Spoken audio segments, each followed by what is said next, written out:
junto com vocês.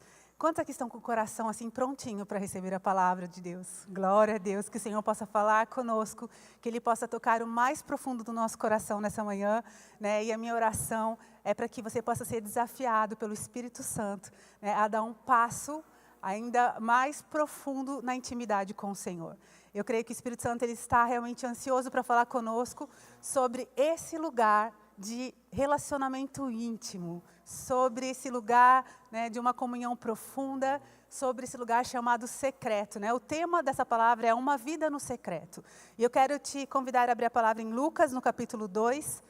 Nós vamos ler os versículos 36 até o 38. Acho que você está procurando seu celular, Má? Eu vi você mexendo aí. Está escrito assim: havia uma profetisa chamada Ana, filha de Fanuel, da tribo de Asser. Ela era bem idosa, e tendo vivido com o marido 7 anos, desde que tinha se casado, agora ela era viúva de 84 anos.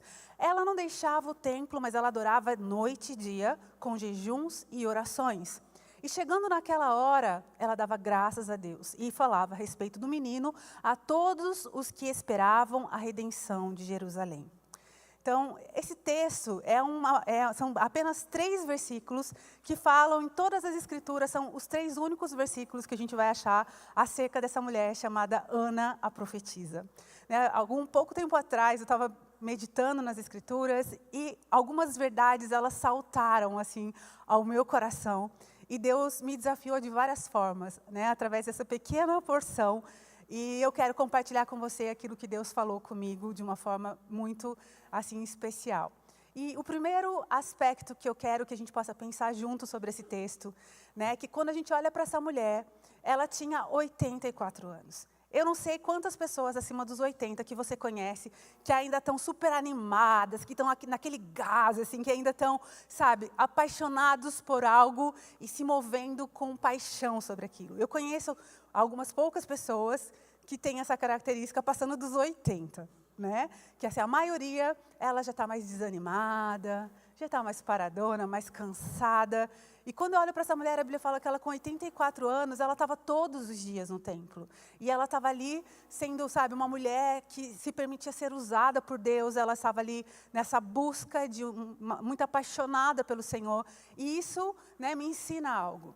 Que a nossa escolha por uma vida no secreto não está associada à nossa circunstância. Né? E é isso que eu queria que você, junto comigo, pudesse considerar na sua vida nessa manhã. Porque eu não sei qual é a circunstância que você está passando nesse momento. Eu sei que, apesar da Bíblia não falar tantos detalhes sobre a vida dessa mulher, a gente pode imaginar, a Bíblia conta que ela ficou casada só 7 anos.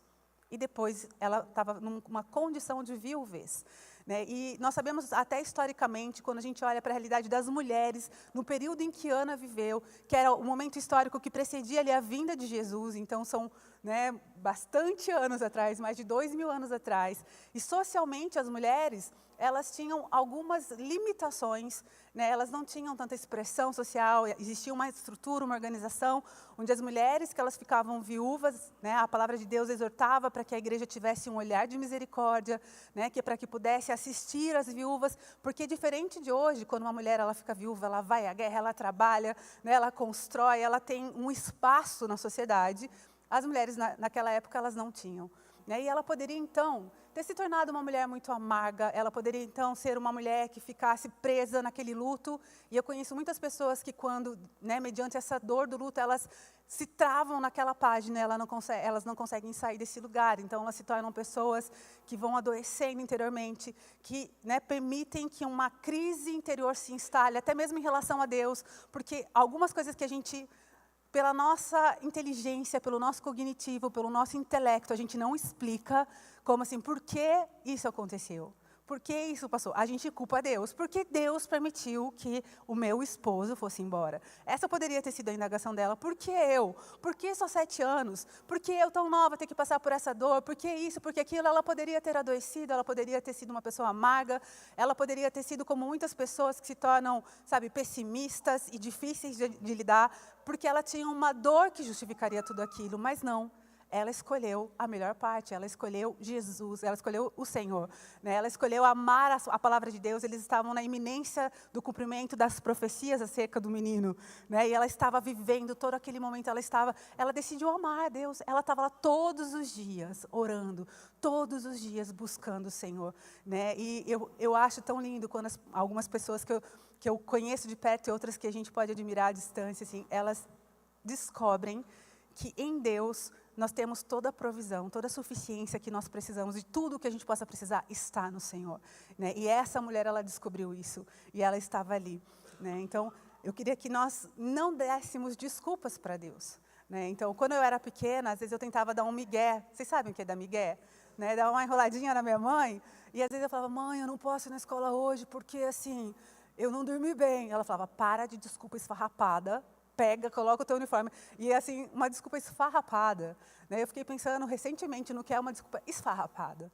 Uma desculpa de farrapos, talvez, sem valor, inconsistente. Eu não sei exatamente o que minha mãe queria dizer, só sei que quando ela dava aquele tom, não me dê desculpa, eu já estava pondo o uniforme, porque a minha mãe era braba, né? Hoje ela é assim, super legal, a gente é bem amiga, mas quando eu era criança, eu tinha muito medo da minha mãe, né? A minha mãe, ela era boa de mira, ela era praticante de lançamento de havaianas girando para alcançar o filho, ela sempre acertava, ela era muito brava mesmo, né? Eu falo que minha mãe é uma misturinha boa de sangue, né? O pai dela era russo, a mãe dela italiana. Saiu assim um ser que não tem nada a ver com aquele louvor que diz calmo, sereno e tranquilo, é o oposto. Você pode escolher 3 adjetivos contrários a isso, era o jeitinho de ser da minha mamãe, né? Então, quando ela dizia, né, ela falava assim, tipo, não, vem com... Tá bom, já estou lá. Mãe, já estou pronta, passou, estou ótima, vamos, estou indo para a escola. Era assim, né? E eu quero falar para você nessa manhã, né, sobre a sua escolha de buscar a Deus intensamente ou não. Eu não sei o que você poderia dizer que tem sido sua dificuldade, mas eu quero dizer para você, para de desculpa esfarrapada, né, e vai buscar o Senhor. Porque às vezes a gente fala: Deus, eu estou nessa fase, sabe? Eu estou estudando, e o Senhor sabe, eu gasto horas estudando, então eu fico tão cansada, eu não posso ter uma disciplina maior nisso, mas quando eu for mais velho, aí eu vou ter uma disciplina melhor, aí eu vou ser como aquelas pessoas que oram de verdade, tal, mas segura aí, Senhor, segura que eu estou chegando. Aí vem o casamento, você fala: eu acabei de casar, Deus, então sabe como é, né? Tá tão puxado, estou aprendendo a viver agora 2. Depois vem os filhos, e as nossas desculpas, elas podem variar, porque a gente está sempre correndo, né? E às vezes a gente acha que daí quando a gente for mais velho, a gente vai ter tempo, e a gente vai vendo que, na verdade, a gente é muito bom para encher nossos dias de coisas que a gente julgou importante. Agora, a questão é o quão importante é Deus para nós. Porque a gente canta, é fácil a gente cantar que Ele é o primeiro, é muito fácil a gente cantar que Ele tem a primazia, que Ele tem a preeminência, que Ele é o mais importante. Agora, como transformar as nossas ações e viver essa verdade, de modo que o nosso dia a dia reflita isso que os nossos lábios falam, né? E eu estou me colocando junto nesse desafio, porque as nossas ações, elas precisam refletir essa escolha de Deus por primeiro. Quando a gente olha para Ana, era inegável, né, que as ações, as escolhas que ela estava fazendo refletiam quem tinha o primeiro lugar.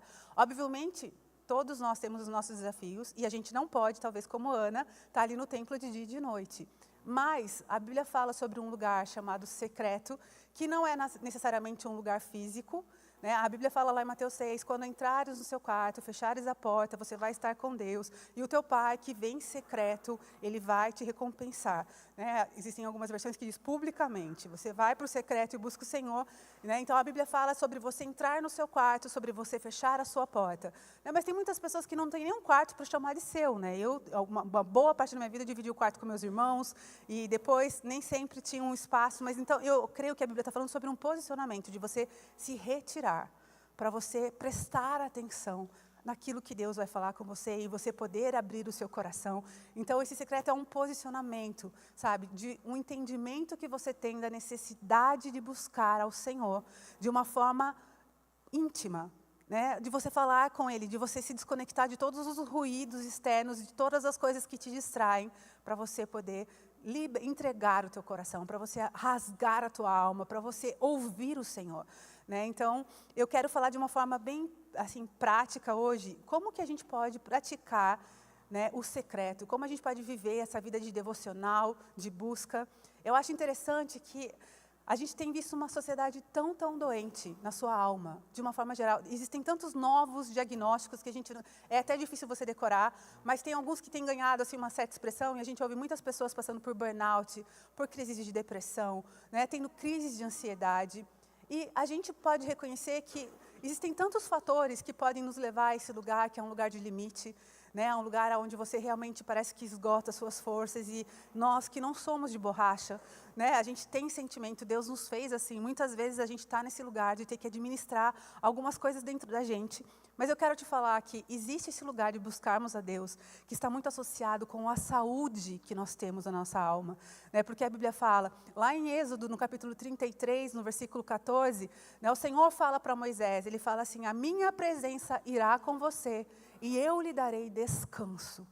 Então, existe uma associação, né, desse lugar de busca a Deus com descanso. Salmo 91, né, versículo 1, que é um texto que muitas pessoas reconhecem e sabem decor, né, que fala que aquele que habita no esconderijo do Altíssimo e descansa à sombra do Onipotente.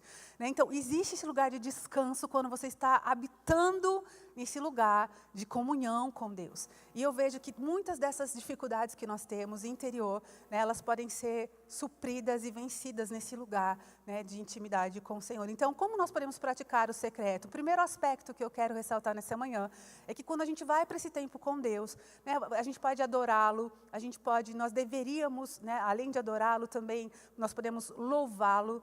E quando a gente vai, né, quando a gente quer cantar aqui na igreja, a gente tem que fazer um teste de audição para poder entrar na equipe do louvor.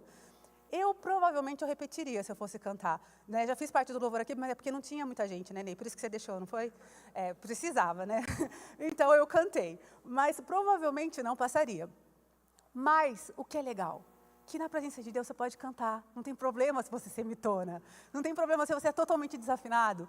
Porque o som que vai chegar diante do Pai eterno, assim, é o som do teu coração. Então, gente, eu aproveito tanto isso que eu sei que Ele me ouve, porque nós filhos, nós temos uma certa carência. Todos nós filhos, nós gostamos de ser observados, de sermos apreciados. E às vezes eu falo, papai, eu vou cantar para você. E eu canto as letras mais aleatórias. Eu acho que eu devo tirar risos do Senhor. Eu imagino Deus rindo. Né? Porque eu faço umas poesias que nem sempre concordam, mas eu falo, Senhor, como é bom saber que o Senhor conhece meu coração. E a minha intenção era que ficasse lindo. Não deu dessa vez, eu continuo tentando. Eu canto coisas que eu crio para Deus. Né? Eu já escrevi poesias para Deus. Eu gosto de expressar de várias formas. Às vezes eu desenho, às vezes eu faço coisas, eu falo, Senhor, esse aqui é para você. Eu te amo tanto. O louvor significa, a palavra louvor significa elogiar.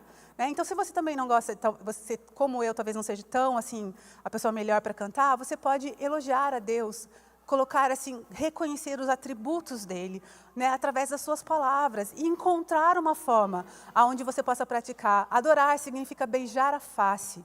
Então, quando você adora a Deus, você entra nesse lugar de proximidade, sabe? E é possível a gente viver isso quando a gente se coloca nesse lugar, sabe? De um anseio tão grande de estar perto dEle, sabe? A palavra fala, buscar-me-eis e me achareis. Existe esse lugar de conexão quando a gente o busca, sabe? A gente pode dar esse beijo na face de Deus através do nosso derramar do nosso coração.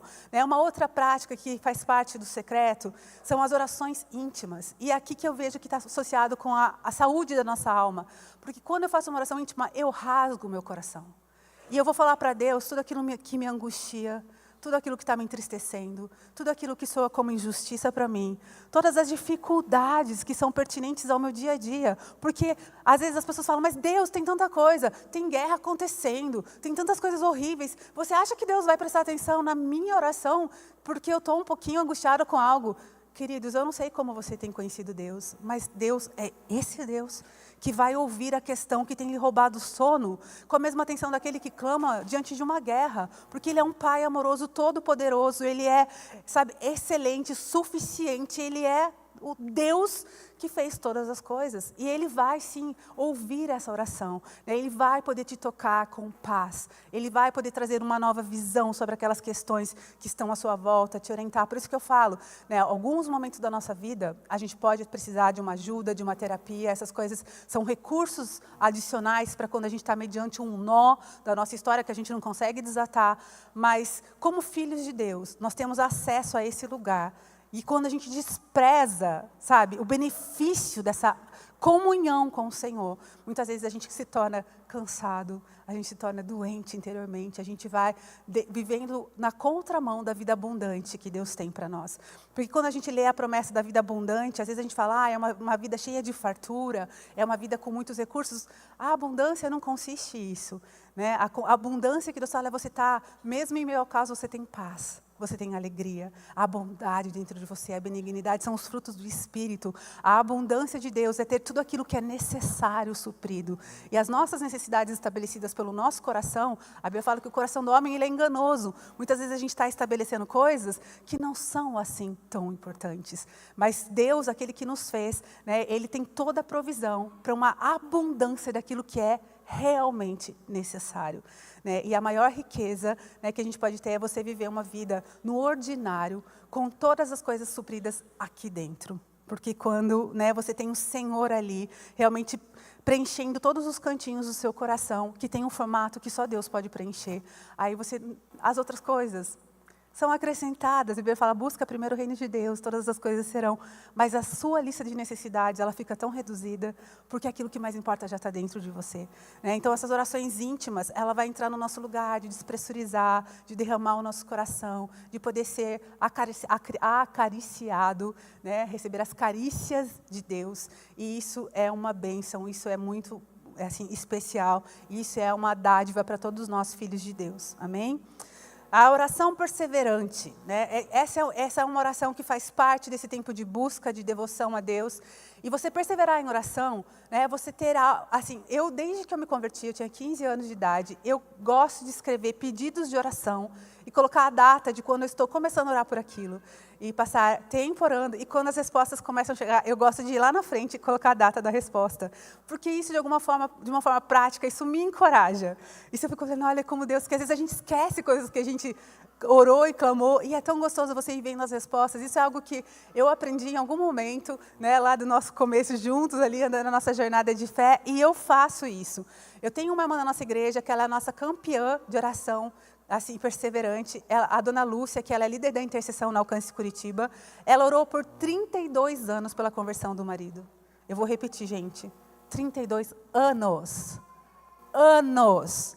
E essa mulher tinha as crianças pequenas, e ela levava os 4 filhos, ou mais, não lembro agora, ela tinha 4 inicialmente, depois chegaram mais, e ela ia de ônibus para a igreja, ela morou em vários estados aqui antes de chegar no Paraná, e ela falou que ela levava as crianças sozinha, e o marido dela, que tinha carro, tudo ali, não levava, não ia junto, nunca estava interessada, era uma pessoa bem difícil de alistar, mas ela ficou fiel a Deus, orando, e 1 ano, 2 anos, 3 anos, 10 anos, 15 anos, 20 anos, 30 anos, 32 anos. E aí uma parte dessa intercessão perseverante, dessa oração que, sabe, que fica ali, nós participamos. A gente, no final desse período, nós começamos a ter uma reunião, né, que as mulheres oravam juntas, e ela falava, gente, faz tantos anos que eu oro, mas eu creio que eu vou ver a conversão do meu marido. Então, nós oramos juntos, uma parte desse período, pequena parte, nós orávamos pela conversão do seu Álvaro. E quando ele se converteu, gente, foi uma coisa tão especial, porque ele se converteu com tudo. Ele ouviu o nome de Jesus, ele chorava. Ele já tinha os cabelos branquinhos, né? E ele veio para a igreja, veio para a célula, ele fazia parte de tudo. E eu lembro de vários momentos que a gente falava alguma coisa assim sobre Deus, ele se emocionava. E eu olhava para ele e falava, chora mesmo. Foram 32 anos de oração na sua cabeça. É bom você ser bem sensível mesmo. E a gente brincava com isso, né? Mas foi uma alegria poder caminhar ao lado daquele homem quebrantado, daquele homem sedento, daquele homem querendo tirar o atraso de todos esses anos que ele não buscou o Senhor. Então, ele era um fominha, era uma coisa muito especial a gente poder vê-lo. Então, as nossas orações, né, elas podem entrar nesse lugar de perseverança e a gente continuar clamando com fé, né, que nós veremos aquilo que a gente tem declarado em concordância com o coração de Deus. E sobre salvação, a gente pode orar sempre sabendo que é o que Deus quer para todas as pessoas. Então, a gente pode perseverar nisso. Né? Um outro tipo de oração que se encaixou aqui nessa história, mas é a oração intercessória, que é quando você entra no lugar por outras pessoas, você entra diante de Deus para clamar por outras pessoas. Nós somos muito bons assim, de uma forma geral, o ser humano ele é muito pedinte profissional, assim. Quando a gente é para pedir coisas para Deus, a gente rapidamente consegue fazer uma lista ali, Senhor, eu preciso disso, preciso daquilo, eu gostaria disso, queria ver esse e aquele outro, né? Mas quando a gente pratica essa questão de você, por amor a outras pessoas, entrar diante de Deus clamando, né, por salvação, por restauração, por provisão, por cura, por coisas assim, pela vida de outras pessoas, isso também é algo poderoso e a gente faz parte. Tem algumas histórias que, assim, Deus é bom e nós atribuímos toda a glória ao Senhor, que é aquele que faz as coisas. Mas quando a gente entra nesse lugar de obediência, de conhecer a palavra e você praticar, hoje mesmo, né, um casal que foi ovelhinhas nossas, hoje eles moram fora do país, e eles oraram por muito tempo, por bebê, por filhos, assim. Ela, né, estava ali tentando por muitos anos. Então, nós fizemos parte de orarmos e chorarmos juntos por esses filhos, né? E depois de um tempo de oração ali intercessória, oração perseverante, esses bebês chegaram. Hoje, eles estão completando 3 anos. Né? E aí eu mandei um recadinho e a resposta, eu acho tão especial, porque a gente sabe que foi o Senhor que fez, mas a resposta da mãe foi assim, nos alegramos e só lembra de um detalhe, você faz parte desse milagre. E eu falei, yes, glória a Deus, fazemos parte. E quando a gente entra nesse lugar de intercessão, é essa sensação que a gente tem. A gente é grato a Deus, mas a gente tem essa questão de falar assim, Deus, eu faço parte desse milagre. Eu lembro quando nós começamos aqui, nós nos reunimos no Sindicato Rural de Irati. A primeira nota que eles nos deram, como que chama? Recibo. O recibo eles escreveram assim, nós pagamos lá o valor que eles cobravam por locação da sala que a gente usava nos dias de reunião, e eles escreveram assim, eu não lembro mais quanto, né? Tantos reais, 23 anos atrás, eles escreveram, a comunidade ao câncer. Pagou o valor de tantos reais pela locação da sala. Quando a gente pegou, misericórdia, não, a gente alcançados para alcançar, né? Corrige aqui a notinha. Então, mas esses 23 anos atrás, quando a gente começou, éramos um grupo de pessoas mais jovens do que hoje, 23 anos mais jovens do que somos hoje, cheios de vontade de fazer algo para Deus, né? E eu sempre tenho umas carinhas aqui que eu olho e me alegro, que a gente está junto desde o começo, uns que já casaram, né? Uns que estamos aqui junto, forte, estão caminhando, e a gente vê assim que nós oramos por coisas. Toda vez que eu chego aqui, eu vejo essa propriedade que o Senhor deu a vocês como igreja, vejo o ministério infantil, vejo as coisas. Gente, eu sinto assim, faço parte daquilo que Deus está fazendo aqui, porque nós oramos por isso. Nós começamos de uma forma tão humilde, com as crianças sentadas no chão, com pranchetinhas no chão. Nós orávamos, nós tivemos a toca da bênção. Quem lembra da toca da bênção? Era um canto lá do barracão aqui do lado, que era um canto feio. O Ney tem uma capacidade de fé, e também de pedreiro, que é incrível, né? Ele bateu o olho naquele canto, era horrível. Ele falou, nós vamos fazer um ministério de criança aqui. Eu falava, meu Deus, parece uma toca. Daí nós colocamos o nome, Toca da Bênção. Né? Porque a gente, né, o Ney entrou lá com seus superpoderes pedreirais e transformou aquele lugar nas salinhas. E hoje, quando a gente vê tudo que Deus tem dado, né, nós podemos, aqueles que oraram por isso, falar, o Senhor é tão bom, Ele é tão fiel. E nós somos parte desses milagres, que nós oramos por coisas que o nosso coração desejava. Mais alegria do que ver estrutura é ver pessoas sendo transformadas, famílias sendo alcançadas, jovens tendo suas vidas mudadas, suas histórias, famílias saudáveis sendo, né, constituídas e vivendo esses anos na presença de Deus. Então, isso é algo que a gente tem tanta alegria e nós agradecemos ao Senhor por isso. Um outro tipo de oração que não pode faltar na busca, né, nessa vida do secreto, é a nossa oração de arrependimento, né? Essa oração de confissão. Porque quando nós andamos sem ser vigilantes com as nossas ações, e a gente começa a deixar os pecadinhos assim super comuns na nossa vida, e quando nós amamos a Deus e nós tomamos uma decisão de reconhecê-lo como o nosso Senhor, o nosso Salvador, essa palavra Senhor, o senhorio de Deus, é algo muito forte. Hoje, para nós, culturalmente, essa palavra não tem mais o mesmo peso que para algumas culturas, onde realmente havia esse vínculo de senhorio e servo, né, de uma forma muito diferente do que a gente consegue ver hoje. Assim, né? Hoje nós temos aí um conceito, às vezes, muito raso de algumas palavras que têm um peso muito forte. Quando nós falamos o Senhor, né, Jesus é o Senhor, eu estou falando, Ele é o dono da minha vida. O meu viver é para agradá-lo. E como eu vou agradá-lo? Vivendo segundo a palavra de Deus.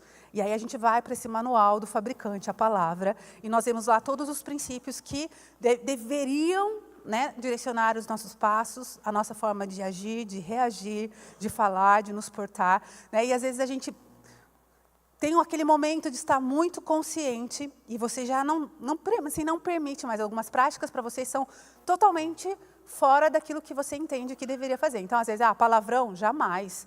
Porque a palavra fala, não sai a palavra torpe da vossa boca. Então, palavra torpes, não. Né? Fala ali para você não ter inveja, para você não ter nenhuma, para você cuidar dos seus olhos. E a gente tem ali todo um padrão para você, né, realmente cuidar, para você ter palavras brandas, para você, né, praticar algo, sabendo responder a cada um. Lá a gente vai ver nos textos, lá em Colossenses fala suas palavras sejam sempre agradáveis. São os princípios que nos regem. E aí quando você tem esse cuidado de constantemente olhar para mim e falar, Senhor, que feiura fiz hoje? A minha palavra não foi agradável. Eu não soube considerar aquela pessoa, porque a palavra fala assim, seja sempre agradável, temperada com sal, para que saibais, né, como tratar a cada um. Vai ficando cada vez mais difícil, porque além de ser agradável, fala temperada com sal e considerando cada um. Então, quem cozinha aqui sabe que o sal, ele pode ser, né, na medida certa, ele é uma belezinha. Mas sal demais estraga, sal de menos fica sonso. Então, a Bíblia está falando, você vai considerar cada pessoa que você vai lidar. E para algumas pessoas, você sabe. Por exemplo, eu sou muito amiga do Ney e da Márcia. Eu sei como o Ney é, mais ogrão. E a gente pode chegar a dar um tapa nele e falar, e falar com ele assim, de sem pensar tanto. Eu sei como que ele não vai ligar para exatamente, não preciso tomar todo o cuidado, porque eu o conheço. Então, eu sei tanto de sal que eu preciso aqui. Se eu for falar com a Má é meu potinho de mel, né? Ela é assim mais delicada. Então, sempre que eu vou falar, eu sei que se eu quiser falar alguma coisa mais séria, eu vou dosar, assim, o salzinho vai dosar ali no ponto, para que eu sei como que ela tem o limite. Então, a palavra fala que a gente tem que considerar isso. E quando a gente não tem essa prática de a gente rever a forma como nós estamos falando, o que os nossos olhos viram naquele dia, o que tipo de palavra que saiu, essas coisas, elas precisam ser constantemente avaliadas. Quando a gente perde o temor de Deus e a gente para de entrar nesse lugar de se arrepender, os pecados começam a se tornar pecados de estimação. E a gente vai se tornando aquele tipo de cristão que dá, em vez de testemunho, testemunho. E as pessoas olham e não conhecem, não conseguem reconhecer. Porque os cristãos eram chamados dessa forma na história? Porque as pessoas olhavam e falavam, eles se parecem com Cristo. E nós dizemos que nós somos cristãos. Então, nós deveríamos ser parecidos com Cristo. Né? E hoje, se eu te fizesse uma pergunta, quem são as pessoas que, para você, no seu conhecimento de Jesus, pessoas que refletem esse Jesus? Hoje eu consigo assim, olhar para algumas pessoas e facilmente ver Jesus nelas. O pastor Tomás vai estar aqui amanhã. E ele é uma das pessoas que eu olho, o olhar dele, eu vejo Jesus. A mão dele, que é gigante, eu falo que um tapinha dele já abençoa a gente inteira, assim, porque ele é cheio do Espírito Santo, com uma mão gigante, às vezes ele faz assim, ô pastor, ele dá um tapinha e fala, opa, a semana está abençoada inteira, todos os 7 dias, aquela mãozona. E ele fez o meu casamento do Luciano quase 30 anos atrás, e eu me lembro daquele olhar, que sempre foi contínuo.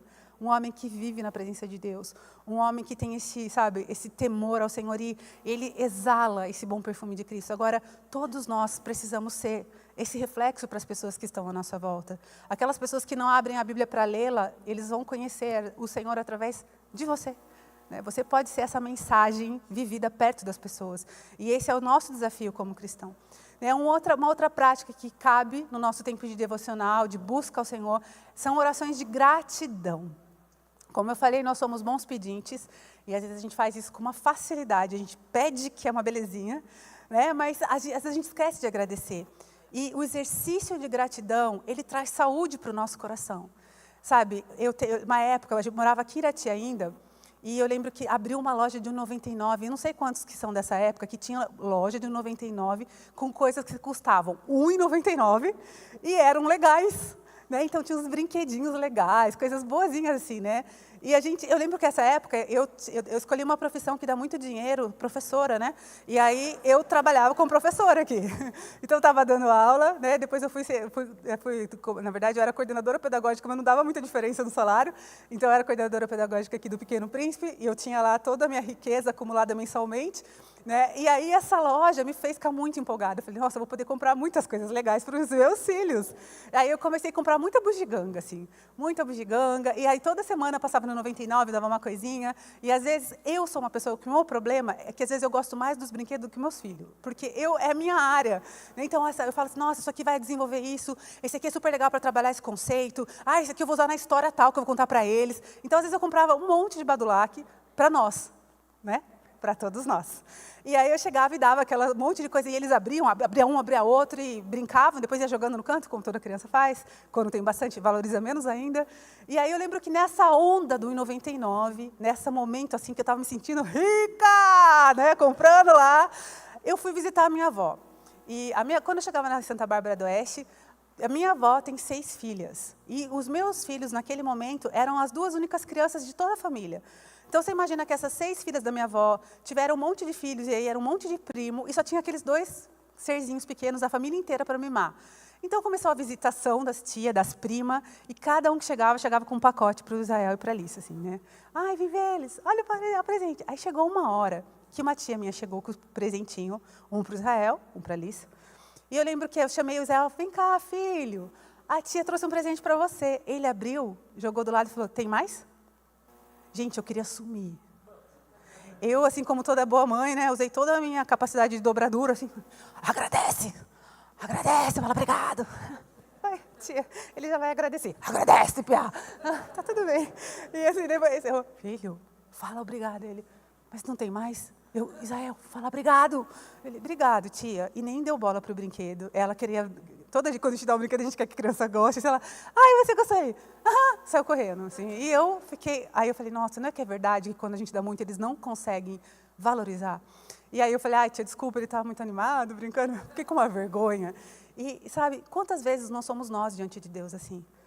Porque a gente ora por coisas e Deus tem nos abençoado. Deus nos dá saúde, Deus nos dá, sabe, vitórias. E a gente fala, quero outro. Deus, quero mais. E a gente esquece de agradecer tudo que Deus tem feito, toda a bondade, toda a misericórdia, tudo que Ele tem realizado no nosso coração. Isso é muito feio, né? Então, que a gente possa ter essa sensibilidade de agradecer. E quando a gente agradece, né, eu falo que hoje é um artigo de luxo, é crianças que sabem ser educadas, assim. Eu, quando acho uma criança sendo educada, eu quero aplaudir os pais. Como educadora que sou, eu falei, vou lançar uma coleção de livros infantis, eu estou super animada. Daqui a alguns dias vai sair o primeiro. Eu desenhei e ilustrei todos os livros, então estou assim, me realizando nesse projeto. Né? Mas um deles se chama Gentilmente, a forma correta de tratar as pessoas. Né? E eu resgatei justamente as palavrinhas mágicas. Quem aprendeu as palavrinhas mágicas aqui? Né? Quais são elas? Por favor, obrigada, com licença. Né? Essas palavrinhas que assim, estão simples, mas às vezes eu vejo uma criança falando, obrigado. Fala, ai, que lindo, ensinaram ela. Com licença. Gente, educação, né? E agora com Deus a gente sabe voltar e essa prática da gente falar, Deus, obrigada pela tua bondade, obrigada. Eu, quando os meus filhos eram pequenos, não diferente dos filhos de todo mundo, eles assistiam os mesmos desenhos 597 vezes. Ai, cada um deles que eles gostavam. Eu lembro do Moda Amarela, dos Milinguidos. Considero que meus filhos têm mais de 20 anos, tá? Então, assim, as minhas referências são de 20 e poucos anos atrás, dessa fase. Né? Mas um dos desenhos que chegou na nossa casa, e que foi assistido muitas e muitas vezes, e todas as vezes que eu escuto a palavra gratidão me vem à memória, é o desenho dos Vegetais. Quem conheceu a série dos Vegetais? Olha aí, com saudade, né? E aí tem um episódio que se chama Os Vegetais e Madame Blueberry, falando sobre perdão. Então, agora eu quero contar essa história para vocês. A Madame Blueberry é uma blueberry, ou um mirtilo, que é uma frutinha roxinha bem pequenininha, que agora no Brasil a gente está conseguindo achar mais, mas é caro que só aqui, eu não sei de onde ela é originalmente, né? Mas é uma frutinha poderosa, cheia de antioxidantes, muito gostosinha, às vezes azeda, às vezes docinha. Mas nesse desenho, eles transformaram esse mirtilo, esse blueberry, numa madame. Então, você imagina, né, uma blueberryzinha com cílios postiços, boquinha toda pintadinha. Às vezes ela está de chapéu, às vezes ela está de bob, mas ela é toda assim, madame. E ela fala com um sotaquezinho francês, ui, assim, bem charmosa. E aí a história é que essa Madame Blueberry, é chamada Blueberry para dar o sotaque francês, né? E ela tem um coração vazio, de um tamanho que nada vai preenchendo. Mas ela acha que se ela tiver algumas coisas no desenho, ela vai ser feliz. Então ela vai tomar lá o chá da tarde na casa dos fulanos. E ela chega lá, ela vê aquela louça e ela vai já para casa pensando. E ela fala, eu vou comprar um jogo de louças igual o dos fulano, porque eu preciso. E ela vai para o shopping. E cada vez que ela entra na loja, os vendedores ficam todos felizes. E vocês têm que assistir esse desenho se vocês nunca assistiram, porque daí, alguma coisa parecida com aspargo, entre aspargo e cebolinha, são os vendedores. Eles fazem um rap nesse desenho. Vocês têm que ver. Aí eles fazem o rap dos vendedores e eles vão todos empolgados para vender tudo que porque ela aparece lá sempre. E ela compra aquele jogo de louça, daí ela vai jantar na casa dos cicranos, e daí ela vê um jogo de talheres que ela precisa comprar. E ela volta para o shopping, e ela vai comprando. E a casinha dela no desenho fica em cima de uma árvore. Chega um momento muito crítico que a árvore começa a entortar com aquela casa. Porque está tão cheia de badulaque, e ela continua insatisfeita. Ela continua querendo ter coisas, e ter coisas, e ter coisas. E aí um dia ela está indo para o shopping, e gente, vocês têm que ver esse desenho, tá? Vejam. Se você nunca assistiu, é uma Blueberry que ela anda assim, ó. Porque ela não tem pés. Então ela vai de pulinho, é muito legal. Aí ela vai para o shopping, vocês têm que ver. E aí tem no YouTube. A gente já procurou. Eu falei esses dias sobre essa história e todo mundo me mandou videozinhos curtos da Madame Blueberry. Então, tem no YouTube. E aí, ela está indo para o shopping mais uma vez, em busca de mais alguma coisa que possa, de alguma forma, preencher o coração dela. E ela vê uma cena. E essa cena faz ela parar. E essa cena é uma menininha sentada com os pais, numa mesa muito simples. E essa menina tem na mesa um pedacinho de torta de maçã. E em cima da torta de maçã tem uma velhinha. E ela fala, como pode? É o aniversário. E ela fica totalmente assim, desconfortável com aquela simplicidade. Então ela começa a falar, mas como pode? Um aniversário tão simples. E ela fica olhando assim, e de repente aquela menininha choca ainda mais o coração daquela Madame Blueberry, porque ela começa a cantar uma musiquinha muito fofa, que é uma oração. E eu vou cantar para vocês querem? Eu falei que eu ia ser reprovada no teste da audição, falei mais cedo. Vocês querem mesmo assim? Então, eu vou cantar com a voz da menininha. Não nada assim, só para comprovar que eu assisti 597 vezes mesmo, né? A menininha está assim nessa cena, então, a Madame Blueberry congelada, olhando a cena, e ela fala assim, deixa eu respirar, para não ficar tão feio. Agradeço a Deus pelo sol da manhã, o meu pai, minha mãe, minha torta de maçã. Bonitinho, né? Aí ela canta... É muito fofo. Assistam. Obrigado. Vocês são muito legais. Desculpa, mas vocês são legais. Obrigada por ter deixado eu cantar. Eu fiquei mais feliz. Aí vocês assistem, e aí ela continua cantando mais um pedacinho. E aí o final da música fala assim, porque a gratidão alegra o coração. Eu sou feliz pelo que tenho e quero sempre agradecer. E aí a Madame Blueberry, ela entra em crise. E ela vai para o shopping, falando, como assim? Como ela pode ser tão grata? Como pode ser, como? Tão pouco. E ela vai assim meio em crise, e ela chega no shopping, tem mais uma cena que ela assiste de outra criança, que fica grata por uma coisa muito pequena. E aí, quando os vendedores já viram ela, eles já vêm com café, com água, com tudo. Sabe quem é vendedor sabe, né? A gente sabe quem compra, traz a mim, vai gastar o dinheirinho, vou atingir minha meta do mês.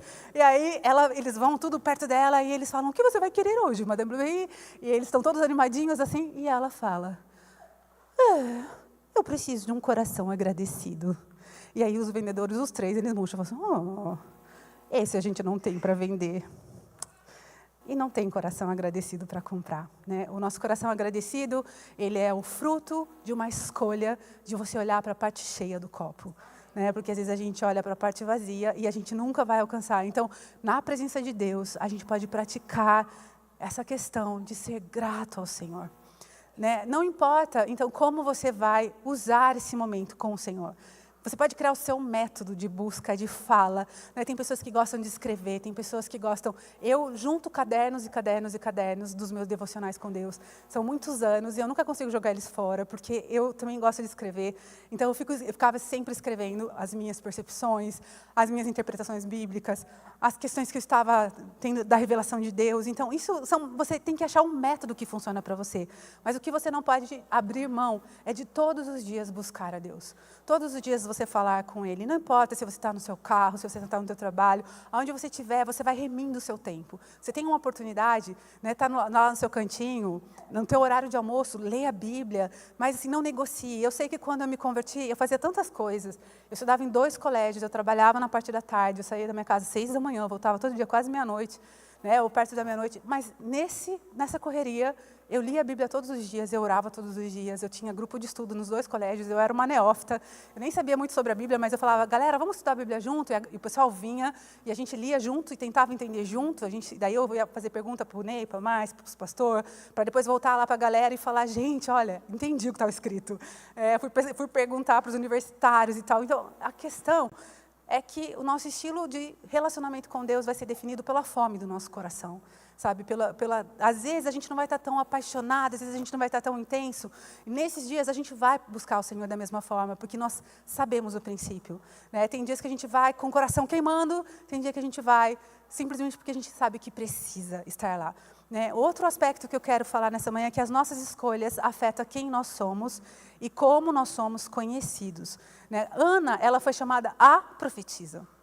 Como eu falei já do aspecto cultural, não vou repetir, as mulheres não tinham tantos títulos assim, as mulheres naquele período elas não tinham tanto lugar na sociedade, mas foi inegável, foi impossível não reconhecê-la, porque ela era tão consistente na sua função de estar presente no templo, de estar buscando a Deus, que não tinha outra forma a não ser reconhecê-la. Ela é a profetisa, a mulher que ouve Deus, conhece a sua voz e libera palavras de Deus sobre as pessoas. Então, aquilo que a gente decide vai refletir como as nossas ações, vão refletir como a gente é conhecido. E eu quero te perguntar, alguém que vai falar sobre você, como será que vai te descrever? Quando vai falarem lá, tem a tal pessoa, ela é aquela pessoa generosa, bondosa, ela é uma pessoa que ama Deus, porque as ações dela refletem isso. Será que vão falar de você? Aquele encrenqueiro, aquela barraqueira, aquele fofoqueiro, o que será que falam de nós? Porque o que as pessoas vão falar é aquilo que elas têm visto sobre a gente, né? Algumas pessoas vão falar, não, aquela pessoa corajosa, aquela pessoa valente, nossa, aquela pessoa vencedora, ela venceu cada dificuldade, né? Venceu ali, ó, que demais. Então, a gente tem que ter consciência de que as nossas ações, elas vão refletir. Eu me lembro de uma irmã que, logo que eu me casei, então, quando eu casei com o Luciano, ele já era pastor, e nós éramos pastores muito jovens, casei com 19 anos, né? Então, assim, a gente era jovenzinhos, a gente se achava totalmente maduro e prontos para conquistar o mundo, como todo jovem de 19 anos.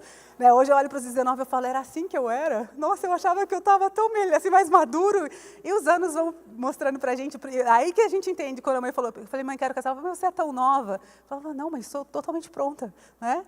Glória a Deus. Eu falei que a gente não se arrepende, nunca nos arrependemos, foi muito legal, né? Mas a gente era novo. E a gente estava, então, no ministério, e eu me lembro de uma irmã, lá em Guarapava, que ela foi acometida por um câncer terrível, assim. E eu lembro que, para nós, e para mim ainda é difícil quando eu tenho que lidar com questões que exigem um pouquinho mais, assim, do teu emocional, para você estar ali por alguém, para você estar ali para apoiar. Eu sempre preciso muito da graça de Deus, e naquela oportunidade não foi tão diferente. Eu lembro que fui visitá-la no hospital, depois da gente ter sabido que ela tinha amputado uma parte de uma das mãos. Né, eu acho que era um câncer ósseo, se eu não me engano, e ela tirou toda essa parte, ela ficou só com o dedinho, assim. Eu lembro que quando a gente foi vê-la, e eu sabia que ela estava ali por essa razão. Então, eu lembro que a porta era aqui do hospital, a gente foi numa tarde, e eu me lembro, assim, de chegar e parar, assim, ó, encostada na parede do lado da porta, para me sentir preparada para poder entrar. E naquele momento que eu parei, eu orei e falei, Deus, me ajuda a ajudá-la. Eu não quero entrar e começar a chorar, porque eu sou essa chorona. Eu falei, eu não quero entrar ali e não poder, sabe, ser um momento só, um sustento para ela. Ela já está passando um momento, sabe, difícil. Eu queria realmente apoiá-la naquela hora. Eu falei, então me ajuda a apoiá-la, Senhor, por favor, me dá graça. E aí, quando eu entrei, eu tentei não olhar para a mão dela, porque era muito chocante aquela cena. Eu vi, sabe quando você vê na visão periférica, assim? Então, eu não fiquei olhando, eu ficava tentando olhar só nos olhos dela. Ela tinha olhos azuis lindos, ela era uma pessoa toda delicada, muito bonita, assim. E eu fiquei olhando para ela e ela estava sorrindo. E quando nós entramos, ela falou, glória a Deus, Deus é tão bom. E ela olhou para mim e falou assim, pastora, fica tranquila. E eu estava fazendo força para não chorar. E eu não olhava para a mão dela. E ela falou assim para mim, fica tranquila, eu amo o Senhor, está tudo bem. Se Ele quiser me levar, eu estou pronta. Se Ele quiser me curar, eu estou aqui. Eu sou dele, ele faz comigo o que ele quiser, tá tudo bem, tá tudo bem. E ela me falou algo que assim, mesmo que eu não quisesse, eu vi aquela mão. Eu me lembro hoje daquela cena, eu me lembro daquela mão enfaixada só com o dedinho para fora, aqui na altura do peito dela. Eu me lembro daquilo, foi muito forte para mim. E ela falou assim, enquanto tiver 1 centímetro quadrado de mim, esse centímetro quadrado vai estar glorificando a Deus. E aquilo me marcou, assim. Né? Logo depois ela faleceu, mas hoje, tantos anos depois, quando eu vou falar de Ruth, eu falo Ruth, aquela mulher cujo até o último centímetro quadrado tinha disposição de louvar o Senhor. E ela ficou conhecida assim pela nossa comunidade, porque cada um que ia visitar ela falava, nossa, fui lá para tentar dar uma força, sair fortalecido. E logo depois ela partiu. Eu creio que era o que Deus tinha para ela, porque ela estava muito entregue nesse lugar. Mas a questão é aquilo que a gente decide sobre as nossas ações, é a forma como a gente vai estar sendo conhecido. A última coisa que eu quero falar é o final do texto, que eu achei tão curioso, e eu fui estudar o texto, eu fui pesquisar sobre, que está escrito assim lá em Lucas, que nós lemos, falava assim, e naquela hora, Ana dava graças a Deus, e falava a respeito do menino. E eu fui lá para falar, o que era aquela hora, né? O último aspecto eu quero falar que a gente sempre vai falar aquilo que o nosso coração está cheio. A boca fala o que está cheio o coração. Esse é um versículo que está lá em Mateus, no capítulo 12, versículo 34. Né? E Ana falava acerca do menino. Mas a Bíblia fala que chegada naquela hora, ela dava graças a Deus. E eu falei, que hora aquela? Se ela vivia dia e noite na presença de Deus, se todos os dias ela estava no templo, que hora foi essa hora que está aqui destacada no texto? E sabe que hora foi essa, gente? Olha aqui, talvez vocês saibam. Obrigado pela cara que vocês não sabem. Mas obrigado, porque eu também, porque assim, eu não tinha parado para meditar nesse texto, né? E essa hora, chegada a hora, nada mais, nada menos que o momento em que José e Maria chegam no templo com o menino Jesus para consagrá-lo ao Senhor. Ela estava lá, os olhos dela viram o menino. Os olhos dela viram a promessa, a profecia encarnada. E por isso que falou assim, chegou aquele momento. Ela estava lá, ela viu. E ela dava graças a Deus, porque a promessa estava sendo cumprida. E aí a Bíblia fala, então, porque ela viu e ela falava do menino sobre todas as pessoas que aguardavam, né, esqueci a palavra, deixa eu ler aqui. Todas que aguardavam a redenção de Jerusalém. Então, o que eu quero, o que o meu coração ficou cheio? Que todos aqueles que decidem entrar e viver nesse lugar de intimidade vão ver com os seus olhos. Deus nos mima. Deus nos mima. Assim. Quando você anda nesse lugar de amizade com Deus, os seus olhos vão ver as promessas materializadas, sabe? Ela aguardava ansiosamente por isso. Ela pôde ver um menino, né? Ela pôde se alegrar, né? Assim como a Bíblia fala de também um outro homem que viveu a mesma experiência, fiel, orando ali até o fim. É lindo você ver como Deus é tão assim, faz mimos com seus filhos. E quando eu falei para vocês que hoje eu vejo isso aqui, para mim é mimo ver isso. Nós oramos por isso, né? Mas como eu falei, a alegria maior é sempre relacionada com pessoas, coisas que nós oramos. Eu orei muitos anos pela conversão das minhas tias, que eu amo todas as irmãs da minha mãe, pela minha família de uma forma geral, mas por elas eu orava tanto. E hoje elas estão todas se convertendo, todas neófitas, mandando pergunta de Bíblia. Eu estou amando viver isso. Eu falo, Deus, obrigado por esse mimo que os meus olhos estão vendo, se materializando as promessas da tua fidelidade sobre aquilo que a gente clama diante de ti. Então, eu quero muito encorajar o teu coração. Sabe, se você for essa pessoa que escolhe viver nesse lugar de intimidade, né, você vai ser mimado. Os seus olhos vão ver. Né? E eu sei que muitos de vocês têm sido mimados. Eu sei que muitos de vocês têm vivido sonhos, né, que vocês entenderam da parte de Deus, as promessas de Deus. E isso é muito especial. Então, assim, que assim como Ana, né, a gente possa escolher a melhor parte, escolher viver na presença de Deus. Eu queria convidar você a ficar em pé comigo. Nós estamos encerrando esse momento. Eu queria orar com vocês. Queria que nós pudéssemos agradecer a Deus juntos, né? E eu sinto que o que Deus quer realmente fazer no nosso coração nessa manhã é colocar uma saudade para alguns e um desejo profundo de viver algo que você nunca viveu para outros. Eu sinto que algumas pessoas, elas têm isso no coração, uma saudade de viver um tempo mais profundo de busca. E o Espírito Santo está aqui para aguçar isso em você, a ponto de te levar de volta para esse lugar. E para alguns que talvez nunca viveram uma busca mais organizada, mais consistente, mais disciplinada, mais intencional, né? Você vai começar a praticar isso. Eu sei que você vai sair daqui com fome de Deus. Essa é a minha oração, que você saia daqui com fome de Deus, com sede de Deus, querendo conhecer o Senhor como você nunca conheceu, querendo que Ele ministre o teu coração sobre promessas e coisas pessoais que Ele tem para você e sua casa, né, e que você possa ser uma pessoa fiel. O desejo do meu coração é que você possa fazer escolhas que façam com que a sua vida lembre Jesus.